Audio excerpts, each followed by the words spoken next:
বেশি টাকা দরকার নাই, তাকে আপনি মানে একটা মানুষ হ্যাপি হইলো, সমস্যা কি? আপনার গাড়ির জানালায় গিয়ে ঠক ঠক করছে, আপনি জানালা নামাচ্ছেন না। আসলে আল্লাহ না করুন, আসলে আজকে তো আপনার কাছে হয়তো আছে কিন্তু তার কাছে নেই। তো এখন কথা হচ্ছে, জ্যামে গাড়ি দাঁড় করানোর পর কেউ পানি নিয়ে আসে, কেউ চিপস নিয়ে আসে, কেউ এমন ফুল নিয়ে আসে। আমি বিশ্বাস করি এরকম অনেক মানুষ আছেন যারা হোমলেস, থাকার জায়গা নাই। তো আমাদের চিন্তা হচ্ছে আজকে আমার একটা ভালো মানে গাড়ি আছে, আমি কি করে আরেকটা ভালো গাড়ি নিব।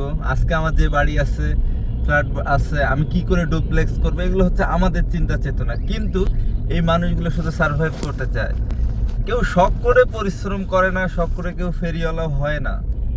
এখন ঘটনা হচ্ছে বিভিন্ন সিগন্যালে জ্যামে দাঁড়ানোর সময় এই যারা পানি, চিপস, ফুল এগুলো নিয়ে আসেন, তাদেরকে মানে এভাবেই হ্যাপি করা উচিত। এবং আরেকটা কথা বলি, সাবধানও থাকা উচিত, কেননা তারা অনেকে ক্রাইমের সাথে যুক্ত, এবং এটাও সাবধানতার সাথে। কিন্তু তারপরেও ভালো মন্দ মিলিয়ে ভালোর জন্য তাদেরকে ইন্সপায়ার করা, যে না, আমাদেরকে মানুষ রেসপেক্ট করে আমাদের এই প্রফেশনটা।